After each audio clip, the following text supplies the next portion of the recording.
New ways to play video games have had an on and off prevalence throughout the decades.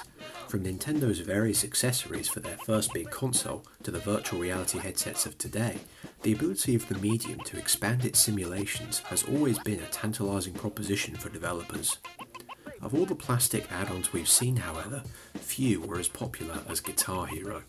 Between 2005 and 2010, the rise of the peripheral-based game took place, a trend that was accelerated by the arrival of the Wii motion controls. Guitar Hero started out with a novelty which was later taken to the next level with 2007's Rock Band. The latter arrived at just the right time when gaming was breaking into the mainstream and local play started to reach new players, making it a massive success. From here, both franchises would see sequels and follow-ups that expanded their track lists and respective genres of music.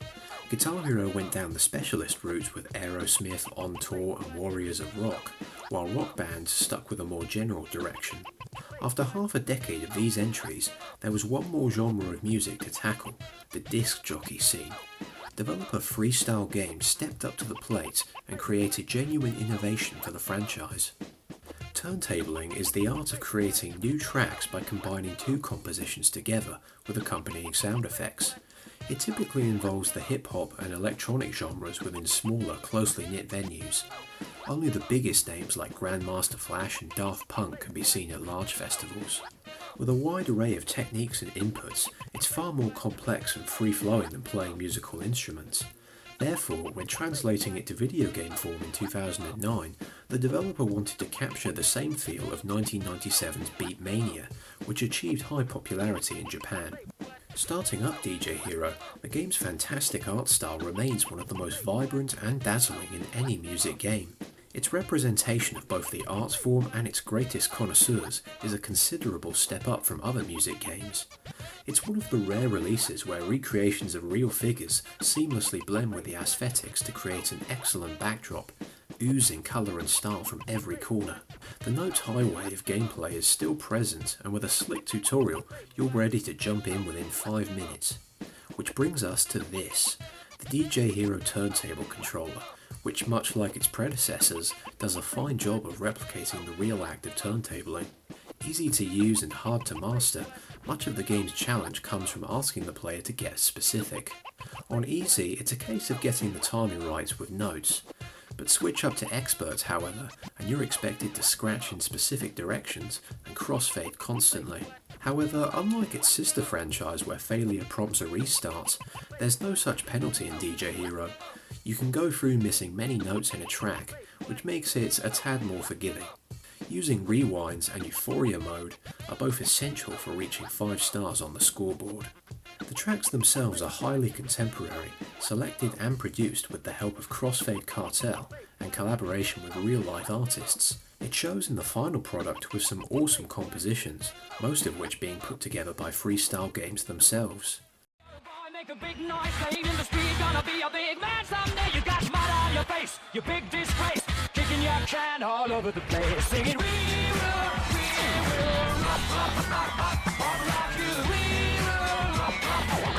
will rock you.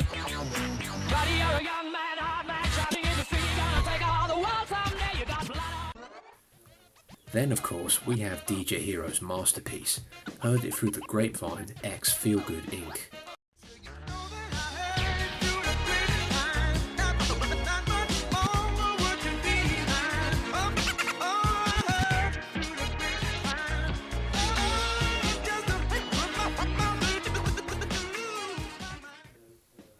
As one of the first tracks you unlock, this slick beat sets the stage for the rest of the game. Overall, the title is as rich with content as its contemporaries, an absolute must for any music game. DJ Hero 2, which came out 1 year later, is mostly a continuation of the original with a new selection of tracks and a more luminous art style. One addition that didn't sit so well with the critics was singing. In a bid to expand beyond both the guitar and turntable controllers, 2 allows players to rap along across the mashups. Unlike the rock anthems of Guitar Hero, however, keeping up with 2 tracks at once was easier said than done, and it ended up being a big distraction when playing with others. Be that as it may, when you get into the flow of the music, it remains an incredibly enjoyable title, and the mixes crafted by the developer continue to impress.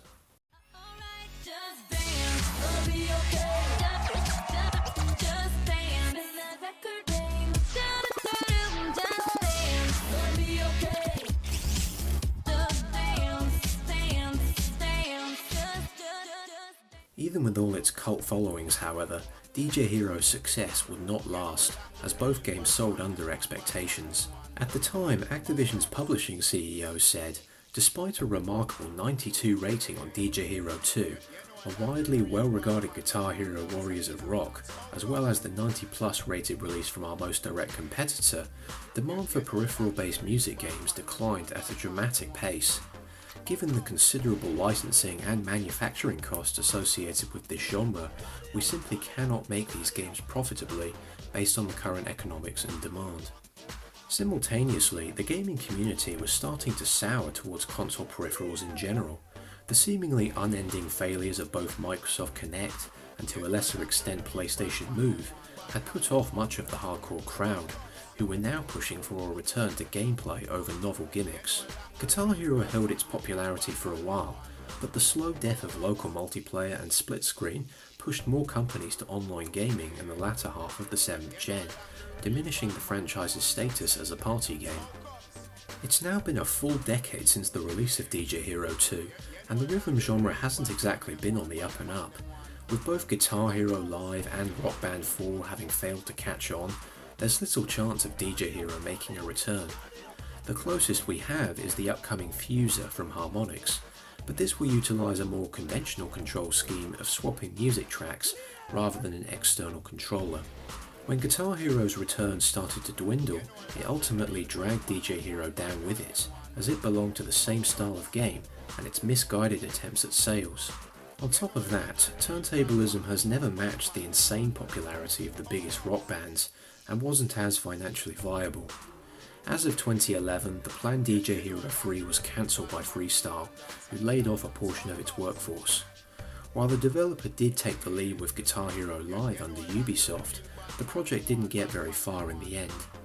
Many fans are aware that these plastic peripherals, while enjoyable, ended up creating an oversaturated market. Forcing players to buy a new peripheral with every new game inflated both the production cost and purchase price.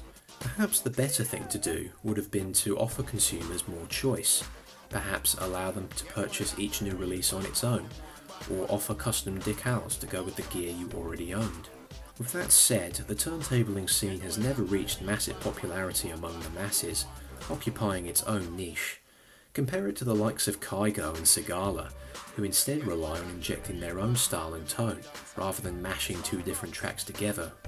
It's not the kind of music that's well suited to DJ Hero's off-kilter control scheme.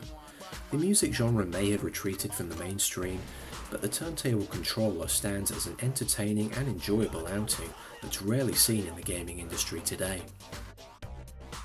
Thanks for watching. DJ Hero was one of the more unique experiments in peripherals that actually paid off, but it didn't quite achieve the same momentum as other rhythm-based efforts. Do you think it could find its own niche in modern gaming? Let me know in the comments. If you enjoyed the video, you can follow my blog at the links in the description.